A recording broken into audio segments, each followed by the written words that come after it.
আসসালামু আলাইকুম ওয়া রাহমাতুল্লাহি ওয়া বারাকাতুহু। আলহামদুলিল্লাহি রাব্বিল আলামিন ওয়াসসালাতু ওয়াসসালামু আলা সাইয়্যিদিল আমবিয়া ওয়াল মুরসালিন ওয়া আলা আলিহি ওয়া সাহবিহি ওয়া মান তাবিআহুম বিইহসানিন ইলা ইয়াউমিদ্দিন। আহলান ওয়া সাহলান ওয়া মারহাবান বিকুম আইয়ুহাল মুশাহিদুনা ওয়াল মুশাহিদাত ফি রিহাবিল লুগাতিল আরাবিয়াতি।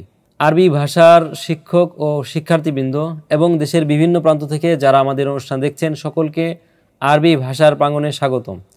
সম্মানিত দর্শকবৃন্দ, আমরা যারা আরবি শিক্ষার্থী আছি তারা অনেকেই আরবি ভাষা ও সাহিত্যের কিতাব পাঠ করি, কিন্তু আরবি ভাষা এবং সাহিত্যের জ্ঞান আমাদের কাঙ্ক্ষিতভাবে অর্জিত হয় না।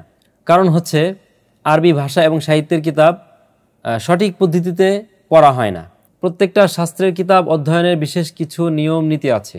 সেই সমস্ত নিয়ম নীতি অনুসরণ করে যদি পাঠ করা হয় তাহলে সেই শাস্ত্রের কাঙ্ক্ষিত জ্ঞান অর্জিত হয়, নতুবা সেই শাস্ত্রের হাজার কিতাব পড়লেও কাঙ্ক্ষিত জ্ঞান অর্জিত হবে না। যেমন ধরুন, আপনি তাফসির বিষয়ে জ্ঞান অর্জন করতে চান, তাহলে তাফসিরের যে সমস্ত কিতাব পাঠ করতে চান সেই সমস্ত কিতাব পড়ার কিছু নিয়ম নীতি আছে এবং এক এক কিতাব পড়ার এক এক ধরনের নিয়ম নীতি, এক এক শাস্ত্রের কিতাব পড়ার এক এক ধরনের নিয়ম। যেমন আপনি তাফসিরের জ্ঞান অর্জন করতে চান, তাহলে তাফসিরের জ্ঞান অর্জন করতে হলে তাফসিরের কিতাব সংগ্রহ করতে হবে এবং সেই সমস্ত কিতাব কোন কিতাব কোন তরিকায় পড়তে হয় সেটা শাস্ত্রীয় ব্যক্তির কাছ থেকে জেনে সেই কিতাব অধ্যয়ন করতে হবে। তাহলে ইলমুত তাফসিরের শাস্ত্রীয় জ্ঞান আপনি অর্জন করতে পারবেন।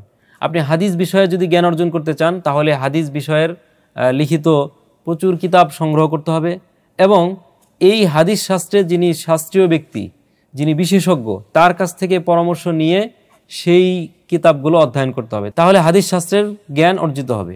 এভাবে প্রত্যেকটা শাস্ত্রের কিতাব অধ্যয়ন করার বিশেষ কিছু কলা কৌশল এবং নীতি আছে, সেই সমস্ত নীতি অবলম্বন করেই পড়তে হয়।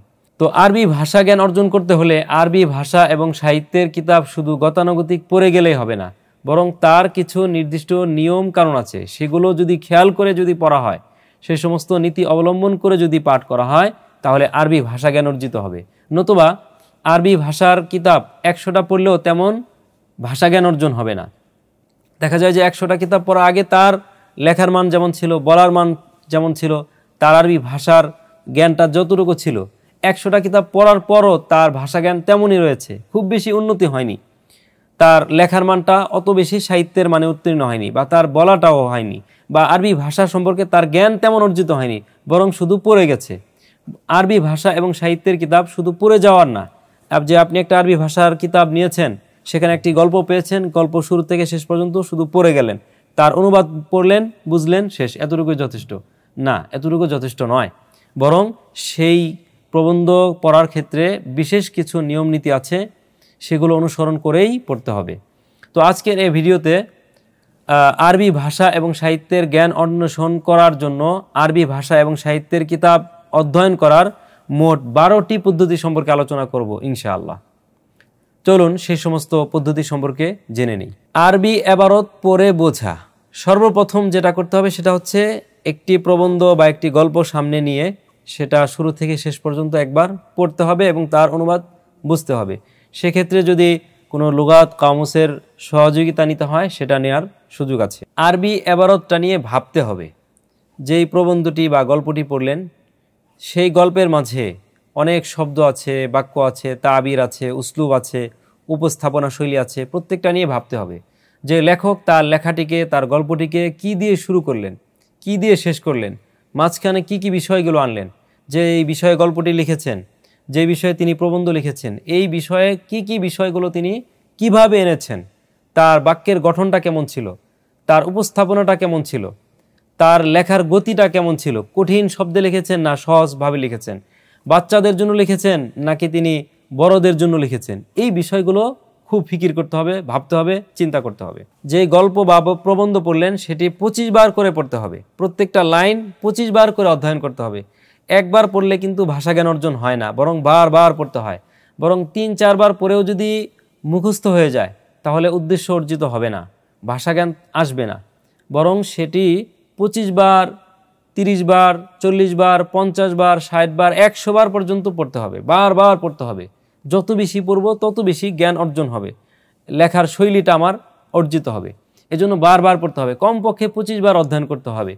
কোনো শিক্ষার্থীর যদি 25 বার অধ্যয়ন করার পর মুখস্থ নাও হয় অসুবিধা নেই, তাহলে তবুও তার ভাষা জ্ঞান অর্জন হবে। সে যখন লিখতে যাবে দেখা যাবে যে তার লেখার মাঝে সেই বাক্যের কাঠামোগুলো চলে আসছে, সেই তাবিরগুলো, উসলুবগুলো লেখক যেভাবে লিখেছেন তার মতো করে তিনিও লিখতে সক্ষম হবেন ইনশাআল্লাহ। যেই প্রবন্ধ বা গল্পটি পড়লেন সেই গল্প থেকে 10টি নতুন শব্দ বের করতে হবে।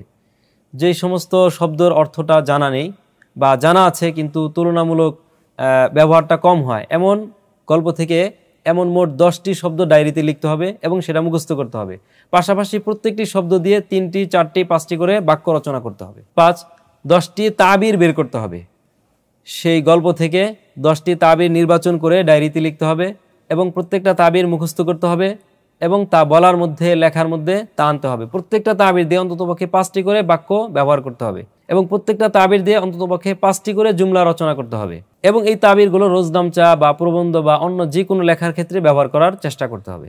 যেই প্রবন্ধটি পড়লেন তার থেকে 10টি কওয়ালিবুল জুমাল বের করতে হবে। কওয়ালিবুল জুমালের অর্থ হচ্ছে বাক্যের গঠন, যে একটি বাক্য তিনি কোন গঠনে এনেছেন, কোন জায়গায় সেলা এনেছেন, কিভাবে ব্যবহার করেছেন, সেই বাক্যের উসলুব, সেই বাক্যের কাঠামোটাকে লক্ষ্য করতে হবে এবং প্রত্যেকটা কাঠামো দিয়ে আরও 2, 4, 5টি করে বাক্য রচনা করতে হবে।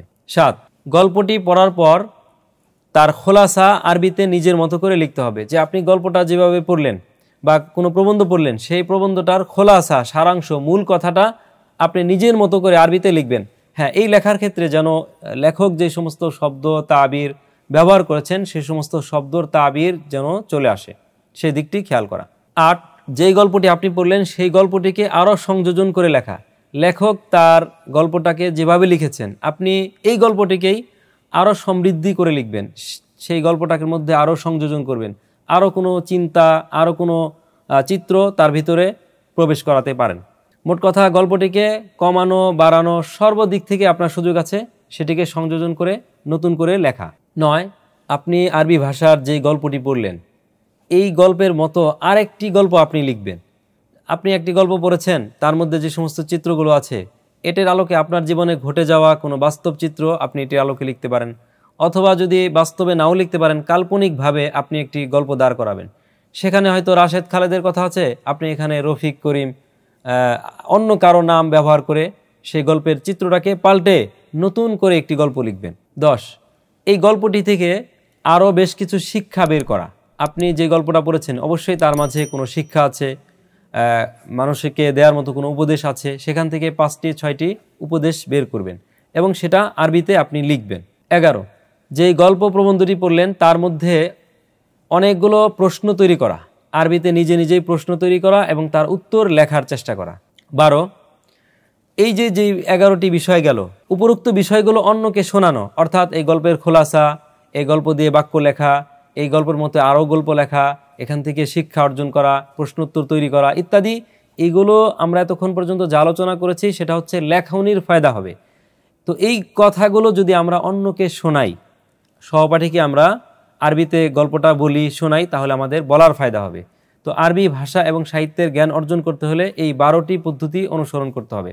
তাহলে ইনশাআল্লাহ আরবি ভাষা এবং সাহিত্যের কাঙ্ক্ষিত জ্ঞান আমাদের সকলের অর্জিত হবে ইনশাআল্লাহ। তো আমরা সকলেই চেষ্টা করব, যখনই কোনো আরবি ভাষার কিতাব পড়ব, কোনো গল্প পড়ব, ছোট গল্প হোক, যেটাই আমরা পড়ি এই বিষয়গুলো খুব খেয়াল করব। আমরা সবসময় চেষ্টা করব অনেক বেশি পড়ার দরকার নেই, একটি পড়ব কিন্তু সেটাকে এই সমস্ত বিষয়গুলো খেয়াল করে পড়ব।